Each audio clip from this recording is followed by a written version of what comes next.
여러분 안녕하십니까? 7시 뉴스 전북입니다. 방역당국은 코로나19 확산세가 감소했다면서 사회적 거리 두기가 잘 지켜진다면 추가 연장은 없을 것이라고 밝혔습니다. 또 다른 확산의 변곡점이 될 수 있는 이번 추석 연휴, 조금 낯설지만 화상통화나 온라인 성묘 같은 새로운 방식을 고려해보면 어떨까요? 오늘 주요 소식 시작합니다.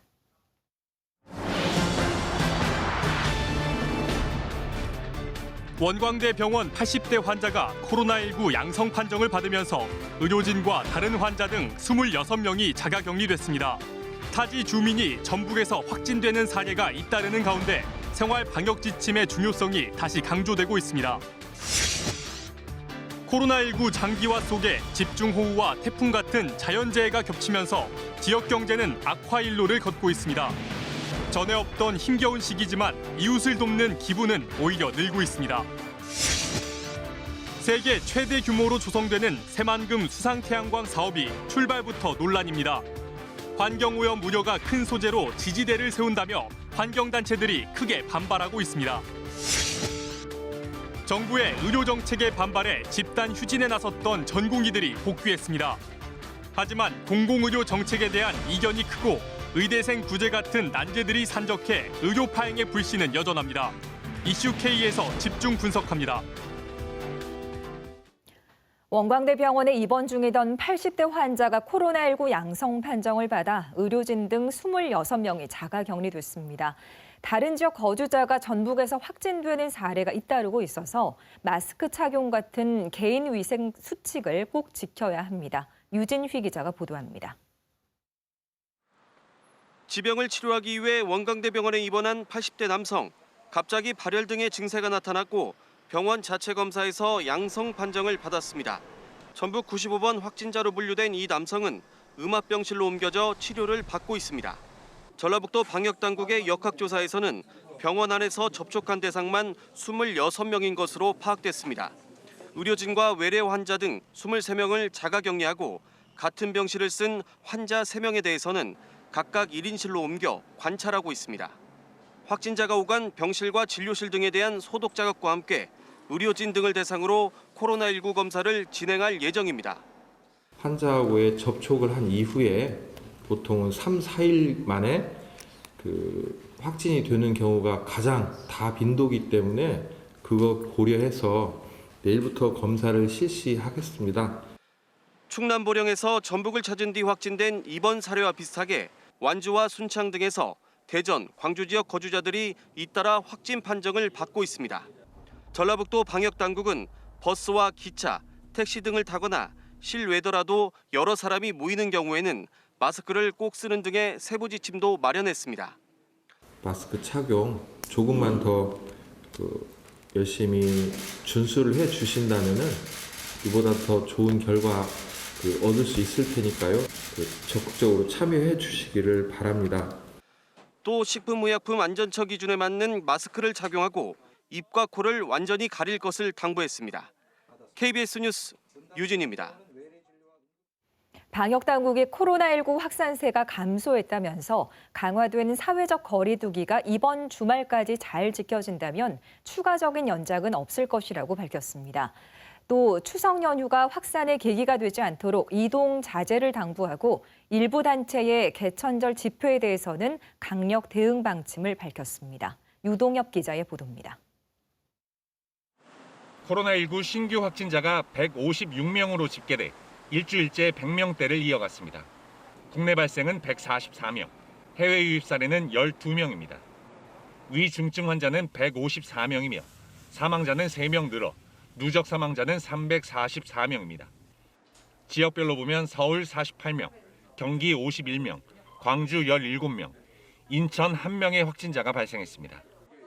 방역당국은 확진자 감소세가 더딘 것은 수개월 동안 누적된 무증상, 경증 감염자가 이미 있었고 이들로부터 소규모 집단 발병이 계속 이어지고 있기 때문이라고 설명했습니다. 최근 2주간 코로나19 확진 판정을 받은 사람 중 60세 이상 고령층이 36.2%에 달하는 것으로 집계됐습니다.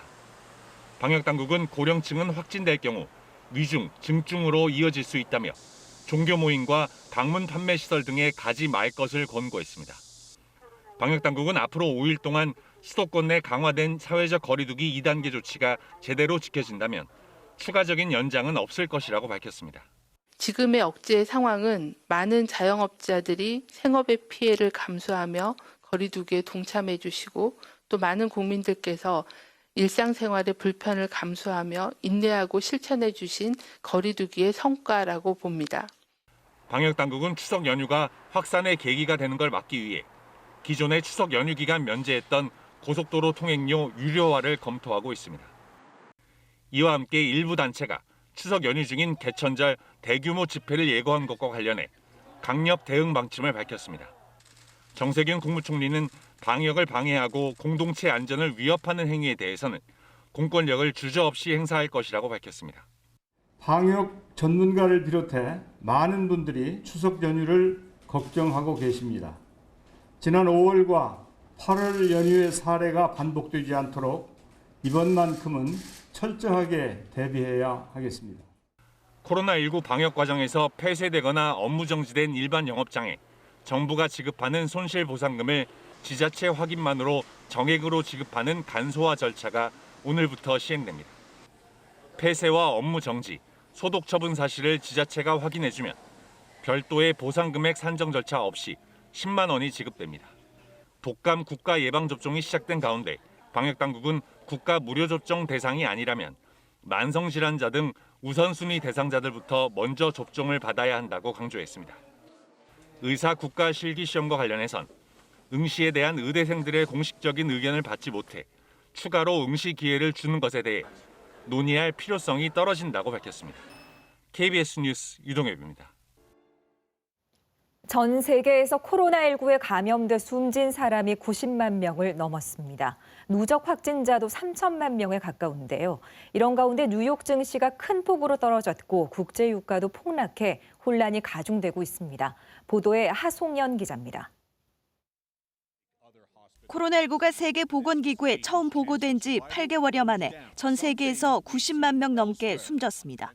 사망자 수는 6월 중순 45만 6천여 명을 기록한 뒤 3개월이 채 안 돼 2배 가까이 늘었습니다. 국가별로는 미국이 19만 3천여 명으로 가장 많고 브라질, 인도, 멕시코, 영국 순으로 많습니다. 누적 확진자도 2,800만 명 가까이 되면서 조만간 3천만 명을 넘을 것이란 전망도 나오고 있습니다. 특히 미국의 경우 어린이 환자만 50만여 명으로 전체 환자의 약 10%를 차지하면서 우려가 더 커지고 있습니다. 코로나19 백신 개발의 선두주자인 영국 제약사 아스트라제네카가 부작용 가능성에 대한 우려로 코로나19 백신 후보에 대한 3상 임상 시험을 일시 중단했습니다. 이런 가운데 미국 뉴욕 증시가 큰 폭으로 하락했습니다. 시장에선 일시적 조정이냐, 팬데믹 이후 상승했던 증시의 본격적 하락이냐를 두고 입장이 엇갈리고 있습니다. They'll go another 20-25% higher. It's not going to be a straight line. 국제 유가도 코로나19로 수요가 줄어들 것이란 우려에 서부 텍사스산 원유는 7% 넘게, 브렌트유도 5% 넘게 떨어져 6월 이후 최저치를 기록했습니다. KBS 뉴스 하송연입니다. 전주시는 코로나19 장기화에 따른 위기 극복을 위해 543억 원 규모의 예산을 추가 편성해 시의회에 심의를 요청했습니다. 희망 근로지원 200억 원, 공공건축물 그린 리모델링 31억 원, 전주사랑 상품권 운영 19억 원, 전기차 구매 지원 18억 원, 국가 예방접종 14억 원 등입니다.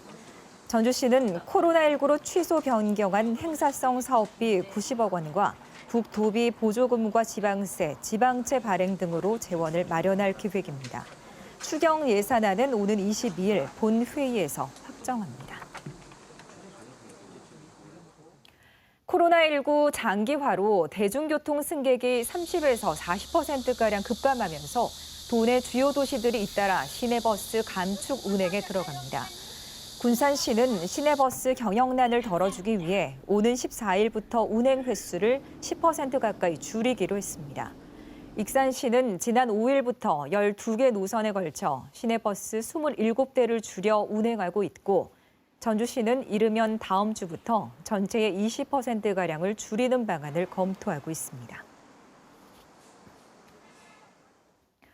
임시회 등 의정 활동 과정에서 모범을 보이기는커녕 사회적 거리 두기를 등한시했다는 KBS 보도와 관련해 전라도의회가 대책을 내놨습니다. 도의회는 방역 지침에도 불구하고 피감기관 직원들이 회의장을 가득 채우는 일이 이어졌다며 앞으로는 회의 참석 인원을 필수 인력 중심으로 최소화하고 좌석 간격도 넓혀 거리 두기를 지키겠다고 밝혔습니다. 또 다음 회기 이전까지 본회의장과 상임위 회의장 등에 침방울 차단 칸막이를 설치하고 회의 시간도 가급적 줄이기로 했습니다. 지난달 지붕 위까지 물이 차는 피해를 입은 경남 화개장터가 복구 작업은 거의 마무리됐지만 잇따른 폭우와 태풍까지 덮쳐서 계속해서 쓰레기가 나오고 있습니다. 하지만 하동군이 생활 쓰레기를 버리는 주민들 때문에 침수 피해 쓰레기를 더는 받지 않자 피해 주민들은 쓰레기를 버릴 곳이 없어서 애를 먹고 있다고 합니다. 윤현석 기자입니다. 경남 화개장터 인근 궁도장. 수해 주민들이 버린 쓰레기가 산처럼 쌓여 있습니다. 냉장고와 식탁, 신발까지 모두 2,000톤이 넘는 양입니다. 심한 악취에 파리떼가 날아다닙니다. 하동군이 한 달여 넘게 외주업체 4군데를 통해 수거한 쓰레기는 하루 50톤씩. 그나마 700여 톤은 김해, 진주, 의령으로 보내 처리했습니다. 하지만 하동군은 생활 쓰레기를 몰래 버리는 주민들이 많다며 침수 피해 쓰레기를 더 이상 받지 않기로 했습니다. 보조 감시원까지 뒀습니다. 침수 쓰레기는 다 나왔으니까 이제는 침수 쓰레기는 없다고 받지 말라고 그래서 안 버리는 거예요. 하동군청에서? 네. 하동군은 이렇게 임시 야적장 입구를 막아놓고 보조 감시원을 투입해 더 이상 쓰레기를 받지 않고 있습니다. 쓰레기 버릴 곳이 없게 된 피해 주민들은 막막하기만 합니다. 한 개라도 더 건져서 쓸 수 있으면 말려서 쓸 수 있으면 쓰려고 그거를 하다 보니까는 기간이 지금 늦었는데 그거를 기간을 임의적으로 적어놓고 그거를 안 받아주신다고 하동군에서 그래 하다 보니까는 화가 많이 났습니다. 하동군은 침수 피해 쓰레기를 계속 받기 어려운 상황이라고 설명했습니다. 그러니까 쓰레기장이 아니라서 네. 계속 그 쓰레기를 버릴 수도 있는 상황도 아니고 관광지 바로 옆이다 보니까 네. 냄새 나고 이런. 하동군의 쓰레기 처리 비용은 국비와 군비를 합쳐 모두 17억 원. 하동군은 이번 주까지 임시 야적장으로 사용된 궁도장의 쓰레기를 모두 정리할 계획입니다. KBS 뉴스 윤현서입니다. 코로나19와 태풍 등 자연재난이 잇따르면서 지역 경제 상황이 점점 나빠지고 있는데요. 하지만 이런 상황에도 나눔 정신을 실천하는 기업들이 늘고 있습니다. 조경모 기자입니다. 이 은행 직원들은 지난달 월급을 1%씩 모았습니다. 십시일반 모은 월급은 어려운 이웃들에게 전달됐습니다. 이러한 기부는 통상 연말에 이루어지지만 올해는 달랐습니다. 코로나19와 태풍 등으로 경제 사정이 나빠졌기 때문입니다. 1%로 인해서 큰 돈이 아니지만 그 1%를 저희가 기부했다는 마음으로 뿌듯함을 느낄 수 있기 때문에 훨씬 더 보람참을 느낍니다. 직원들만 나선 게 아닙니다. 전북은행은 최근 집중호우 피해로 신음하는 남원과 순창 지역 주민들에게 5천만 원을 전달했습니다. 경제는 더 어려워지고 있지만 기부는 더 늘었습니다. 실제 지난달까지 사회복지 공동모금회에 기부한 기업들은 지난해 같은 기간보다 2배 가까이 늘었습니다. 기부 금액도 40%나 증가했습니다. 특히 최근 몇 년 새 대기업 공장이 잇따라 문을 닫아 경제가 최악으로 치닫고 있는 군산 지역의 기부율이 높습니다.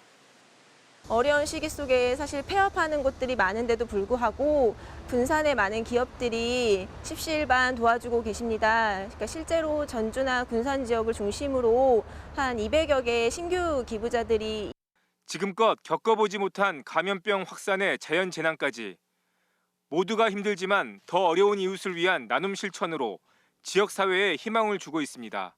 KBS 뉴스 조경모입니다. 네, 2해 넘게 일한 노동자는 무기계약을 체결한 것으로 본다고 현행법에 규정돼 있습니다. 그런데 어찌 된 일인지 학교 비정규직 강사 가운데 영어 회화 전문 강사는 10년 넘게 근속해도 무기계약을 맺을 수 없다고 합니다. 오중호 기자가 취재했습니다. 지난 2010년부터 중학교에서 일주일에 20시간씩 영어 회화를 가르쳐온 이성주 씨. 세 차례 계약을 맺고 10년 넘게 일하고 있지만 언제 학교를 떠나야 할지 몰라 힘들다고 말합니다. 영어 공교육을 위해서 열심히 노력하고 있는데도 불구하고 아직도 고용 안정이 안 되고 고용 불안에 시달리는 게 저는 그게 가장 큰 불만이고요. 영어회화 전문 강사를 무기계약 전환하라! 무기계약 전환하라! 전환하라! 사정이 이렇자 영어회화 전문 강사들이 무기계약 전환을 직접 촉구하고 나섰습니다. 초중등교육법 시행령에 영어회화 전문 강사는 근무기간이 4년을 넘지 않는 범위에서 연장할 수 있다고 규정돼 있습니다. 기간제법에는 무기계약직으로 전환됐어야 되는데 초중등교육법 시행령에는 전환 안 시키고 이대로 쓸 수 있도록 또 조항을 만들어 놓은 거죠. 현재 전북 지역 영어회화 전문 강사는 70여 명, 전국적으로는 1,800명이 넘습니다. 국가인권위원회가 지난 2013년부터 두 차례에 걸쳐 무기계약직 지위 인정을 권고했지만 교육당국은 어쩔 수 없다는 입장입니다. 재계약에서 법으로 4년까지인가 지금 되어 있는 걸로 알고 있거든요. 그러고 나서 또 공고 내고 또 채용하고 뭐 이런 부분이 있는데 사업부서마다 다릅니다. 학교 비정규직 형평성 문제와 맞물려 영어회화 전문 강사의 무기계약 논란은 더욱 뜨거워질 전망입니다. KBS 뉴스 오중호입니다. 전교조 법외노조 통보로 해직됐던 전북 지역 전교조 교사 3명에게 복직 명령이 내려졌습니다. 전북교육청은 노병섭 전 1위 여고 교사를 부안 서림고로, 김재균 전 전주 오송중 교사를 임실 관총중으로 각각 임용 발령하고 윤성호 전 신흥고 교사는 직권 면직 취소와 복직 처리 공문을 해당 학교에 발송했습니다. 또 해직 기간의 경력 인정과 급여 보전에 대해서는 법률적인 검토를 거쳐서 조만간 결정하겠다고 밝혔습니다. 새만금에 대규모로 조성되는 수상 태양광 사업이 시작부터 논란에 휩싸였습니다. 한국수력원자력이 수상 태양광 패널 지지대를 만드는데 해양 환경 오염 우려가 큰 섬유 강화 플라스틱, FRP 소재를 쓰려고 한다면서 환경단체들이 반발하고 나섰습니다. 이수진 기자가 취재했습니다. 매립이 끝나지 않은 새만금 방조제 안쪽 바다. 한국수력원자력 등은 이곳에 300메가와트 규모의 수상 태양광 발전 시설을 올해 안에 조성할 계획입니다. 한수원은 최근 태양광 패널 지지대에 섬유 강화 플라스틱, FRP 소재를 쓰겠다는 입장을 새만금 재생에너지 민관협의회에 전달했고 민간협의회와 환경단체들은 즉각 반발했습니다. FRP 사용을 반대한다. 반대한다. 반대한다. 반대한다. 섬유 강화 플라스틱, FRP는 플라스틱과 유리 섬유를 결합한 소재로 가볍고 값이 싼 데다 내구성도 좋지만 부식되면 미세 플라스틱과 유리 섬유가 배출돼 해양 환경을 훼손한다고 환경단체는 주장합니다. 재활용도 안 돼 태워서 없애야 하는데 이 과정에서 다이옥신과 같은 유독물질이 나온다며 반대하고 있습니다. 2.1기가의 FRP를 했다고 했을 때는 16만 8천 톤이라고 하는 어마어마한 양의 폐기물이 양산될 게 불을 보듯 뻔합니다. 엄청난 양의 폐기물을 양산하는 이런 사업은 전 차라리 중단하는 게 낫다는. 신재생에너지 설비 시공 기준을 규정해 놓은 지침서입니다. 태양광 패널 지지대는 알루미늄 합금이나 스테인리스 스틸 등과 같은 자재로 만들라고 돼 있는데 지난 2월 관련 지침 일부가 변경되면서 FRP가 포함됐습니다. 한수원은 정부 기준에 맞춰 어떤 소재를 쓸지 결정하겠다는 입장입니다. 아직까지 특정 자재를 지정하지는 않고 정부에서 수립한 자재를 준용할 계획입니다. 환경오염 논란을 해소하고 지지부진한 사업에 탄력을 줄 수 있는 대안 마련이 시급합니다. KBS 뉴스 이수진입니다.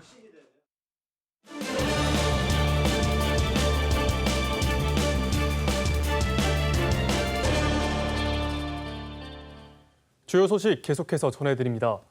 코로나19를 계기로 급물살을 탔던 남원 공공의대 설립 논의가 의사 정원 확대와 맞물려 제동이 걸렸습니다. 어젯밤 방송한 KBS 전주방송 총국 생방송 심층 토론에 국회 보건복지위원회 이용호 의원과 전북의사협회 김재현 정책이사가 출연해 격론을 벌였습니다.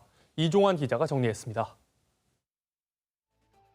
공공의대 설립 필요성에 대해 먼저 이용호 의원은 의료계가 해결 못한 공공의료 정책을 정부가 대신하려는 것이라고 설명했습니다. 이에 대해 김재현 정책이사는 낮은 의료 수가 개선을 통한 의료 불균형 문제 해소가 우선이라는 입장을 내놓았습니다. 도시와 농촌의 의료 격차가 너무 크고 그리고 꼭 필요한 의사들이 좀 적으니 국가가 나서서 보완적으로 한번 해보자. 근본적인 문제는 원가 이하로 책정되어 있는 수술료나 진찰료 등의 필수 의료과의 의사들이 진료를 하면 할수록 적자를 낼 수밖에 없는. 정부의 공공의료 정책에 대해선 이 의원은 의료계 허가를 받아야 할 사안이 아니라며 김 정책이사는 정부가 일부 교수 논문을 근거로 호도하고 여론몰이를 해왔다며 소통을 촉구했습니다. 남원 공공의대 설립에 관해선 김 정책이사는 기존 정원을 활용하는 만큼 반대하지는 않지만 우선 의료 인력 양성 과정의 공정성 입증을 이 의원은 의사협회에 적극적인 협조를 요청했습니다. 공공의대를 만든다고 하더라도 이 과정이 입학 과정에서 뿐만 아니라 지금까지 많은 불협화음들이 많이 나와 있고 합리적이고 공정한 그런 과정을 거쳐서 할 수 있도록 그건 같이 의협하고 같이 하자고요. 전공의협의회와 전국보건의료노조는 공공의료 정책의 대안을 만들기 위한 사회적 논의의 틀 구성을 제안했습니다. KBS 뉴스 이종환입니다. 무기한 집단 휴진을 이어가던 전북대와 원광대 병원 전공의 290여 명이 19일 만인 오늘 오전 업무에 복귀했습니다. 대한전공의협의회 비대위의 대의원 투표로 정해진 업무 복귀 결정에 따른 것으로 알려졌습니다. 전공의들은 그러나 파업 철회가 아닌 유보 결정인 만큼 비상체계를 유지하며 정부와 여당의 행태를 지켜보기로 해 갈등의 불씨는 여전합니다. 전북대 병원은 밀린 수술과 검사 일정 등이 정상화하려면 2에서 3주가 필요할 것이라고 말했습니다.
현재 의대생들은 국가시험을 스스로 거부하고 있는 상황입니다. 이런 상황에서 정부에 구제 요구를 하는 것은 불가능한 일을 해결하라고 요구하는 것과 같다고.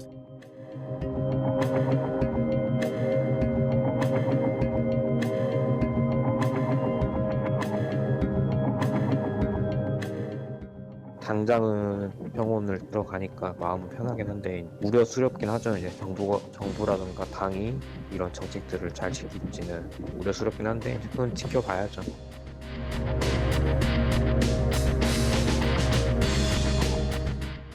우리 아들이 의사라면 이렇게 이런 데 동참하지 말고 국민의 생명을 위해서 좀 이제 더 열심히 더 근무해갖고 자기 그거를 더 쌓아야죠. 근데 그렇게 너무 자기 소득만 생각하고 자기 이익만 생각하면 안 될 것 같은데.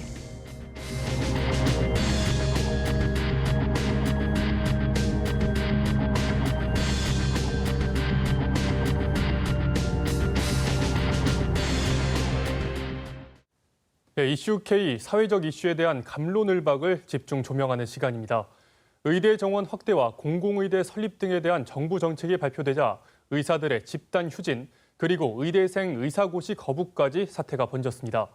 전공의들이 순차적으로 복귀를 했지만 국시 거부 의대생 구제를 두고 또 하나의 갈등이 예상되고 있는데요. 앞으로 의료계와 공존하는 공공의료 해결책은 무엇인지 김재현 전북의협 정책이사 그리고 박삼혁 의료공공성 강화 전북네트워크 집행위원장과 함께 진단해 보도록 하겠습니다. 두 분 어서 오시죠. 예, 안녕하세요. 반갑습니다. 네, 먼저 이번 사태가 일어나게 된 배경에는 정부의 의료 인력 확충 그리고 공공의대 설립이 큰 원인이 됐습니다. 그렇다면 우리나라 공공의료 부분에서 개선점은 없다고 보시는지요? 그리고 인력이나 확충, 장비 확충 등에서 문제가 불거질 수도 있을 것 같은데요. 먼저 김지연 이사님부터 말씀해 주시죠. 이 공공의료에 대한 부분은 여러 가지 형태로 많은 문제점들을 야기하고 있었습니다. 근데 우리나라의 공공의료는 제일 먼저 문제점들이 공공의료를 국가가 말로만 공공의료를 했지 실제적으로 재정적 지원이라든지 구체적인 방안에 대한 것이 전혀 없었고 최근 코로나 사태 이후에 많은 부분에서 공공의료에 대한 투자를 요구했음에도 불구하고 정부는 말로만 국외 권역지구에 공공의료를 설립한다고 하고 공공병원을 설립한다고 하면서도 이번 예산에서는 단 한 푼도 책정된 바가 없습니다. 이러한 상태에서는 더 이상 공공의료에 대한 정부의 추진 의지가 있다는 것은 없다고 생각하고 이것을 의심하지 않을 수 없습니다. 네, 구체적 방안이 전혀 없었다라고 말씀을 하셨고요. 박삼영 위원장님은 어떻게 생각하시는지요? 네, 이번에 9월 4일에 이사님이 속해 계시는 그 의사협회랑 정부가 이제 합의를 했는데요. 그 합의 내용을 보면은 우리가 많이 요구했던 그 공공의대 설립과 그다음에 의대 정원 확대를 일단은 추진하지 않고 그것도 코로나19가 안정화된 이후에 의협과 협의를 해서 결정하겠다고 했습니다. 네. 근데 그거를 다시 해석하면 의사협회 동의 없이는 추진하지 못하는 것으로 못을 박는 걸로 해석할 수도 있는데요. 말하자면 제가 여기서 공공의대나 의사인력 확대에 대해서 얘기를 해도 반영이 안 될 수도 있다는 얘기인데 그런 점에서 참 씁쓸한데요.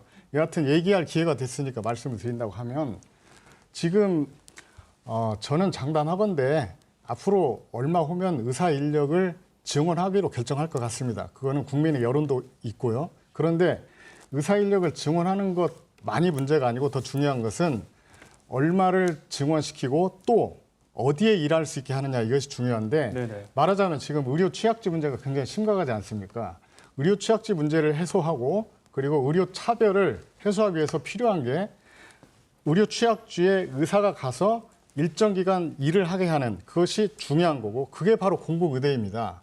그런 공공의대 정책은 반드시 필요한 거고 이번에 정말 안타까운 것은 이것이 의사들의 집단 휴진으로 인해서 멈추게 되었다는 게 정말 안타깝습니다. 네. 현재 의사들 쪽에서는 인력 충원이 문제가 아니라 의료 수가가 문제다 이런 이야기가 나오고 있습니다. 수가 문제가 해결된다면 현 정부 정책에 공감할 수 있는지요? 두 분이 생각하는 현명한 인력 충원 방법이 또 있는지 이 두 가지 들어보겠습니다. 먼저 김재현 이사님부터 말씀해 주시죠. 의료 수가가 원가의 68%로 현재 우리나라의 의료 수가가 낮다는 것은 국민 여러분들께서 다 알고 계실 것입니다. 근데 지역 의료에 대한 인력의 불균형한 문제가 발생하는 것은 그 지역에 그 의사들이 갈 수 있을 정도의 그 수가가 보전이 되지 않는 상태에서 그렇기 때문에 지역에 필수 인력 의사들이 가지 않는 것입니다. 실제적으로 보면 그 현재 있는 의사들 중에서도 거기에 가서 일하고 싶은 의지가 있는 사람들이 많이 있습니다. 그런데도 불구하고 현재 수가로서는 거기에 가서 근무할 만한 여건이 되지 않아서 갈 수 없고 또 하나는 공공병원이라든지 지역 의사들이 수술 파트를 받은 의사들이 갈 수 있는 병원조차도 없습니다. 이런 상황에서 의과대를 만드는 것보다는 오히려 수가를 적정화시켜서 그들이 그쪽 지역으로 가서 근무를 하여도 충분히 근무할 수 있을 정도로 수가 인상이 적절히 지역 가산제와 필수 의료 가산제를 도입한다면 지금 10년 이후에 의과대를 설치해서 새로운 의사가 나오는 것보다는 지금 당장 그 제도만 실현만 한더라도 모든 의사들이 그 지역의 불균등한 의사 배치들이 충분히 가능하리라고 봅니다. 네, 먼저 현재 수가 문제를 해결해야 지역 문제들이 해결이 될 수 있겠다라고 말씀해 주신 것 같습니다.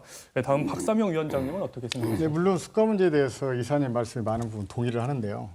사실 이번에 의사 파업의 그 의사 집단 휴진의 그 4가지 얘기하시면서 목표가 4가지가 있지 않았습니까? 그런데 거기에서 수가 문제는 사실상 없었습니다.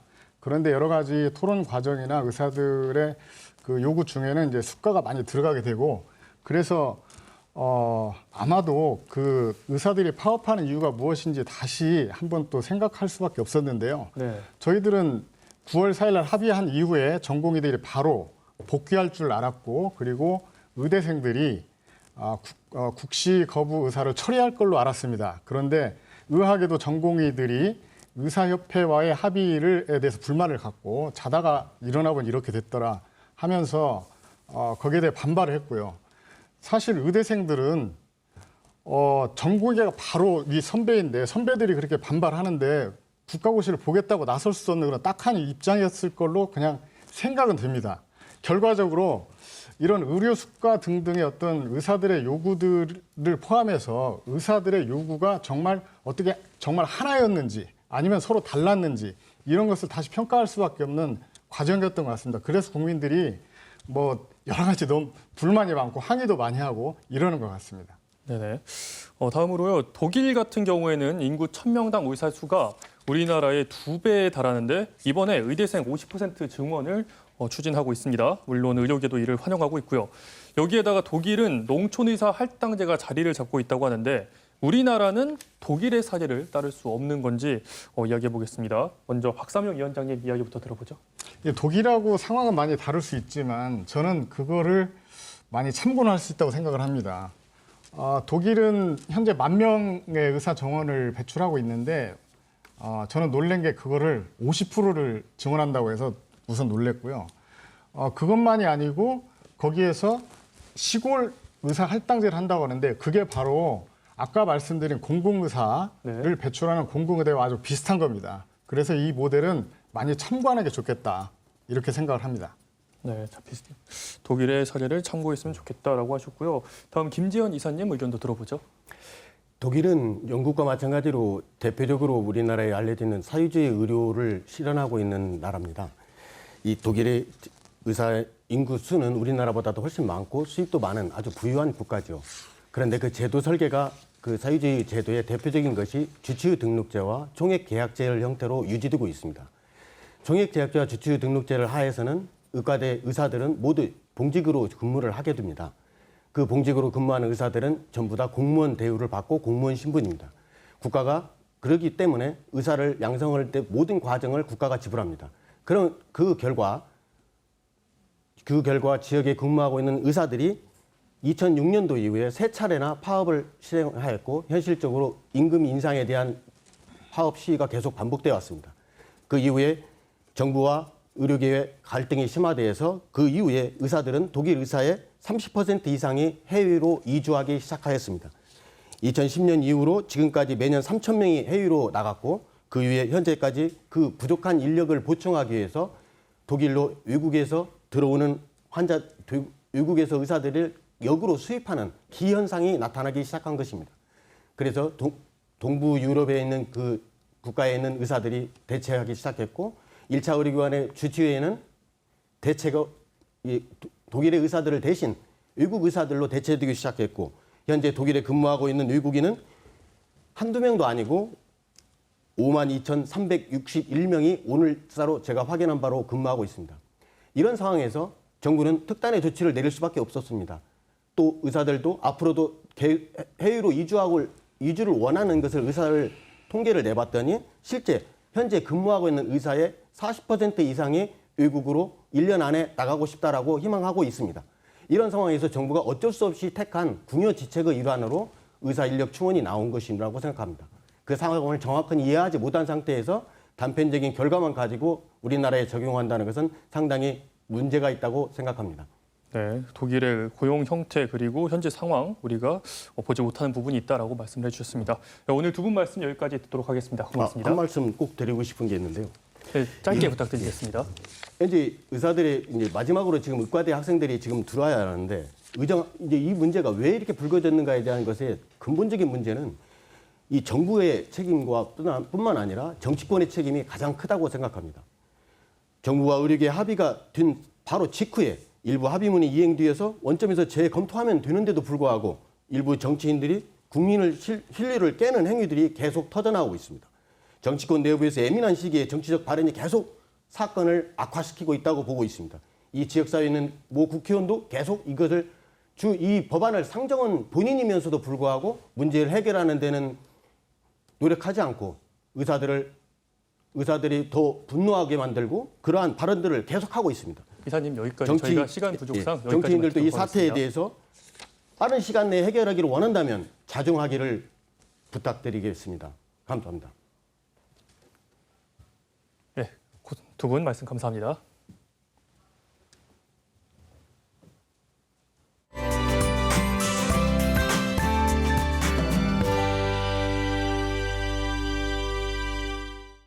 새벽부터 요란한 비가 지나고 낮에는 맑은 하늘이 드러났는데요.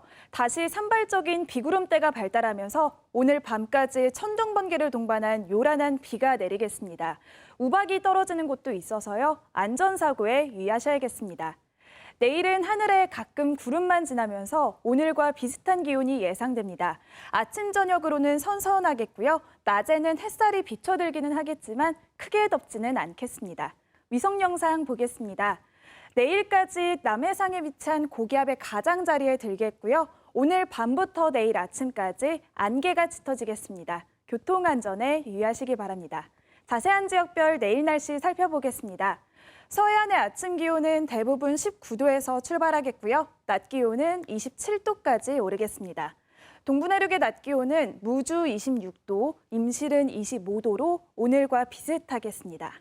바다의 물결은 서해남부 전해상에서 잔잔하겠습니다.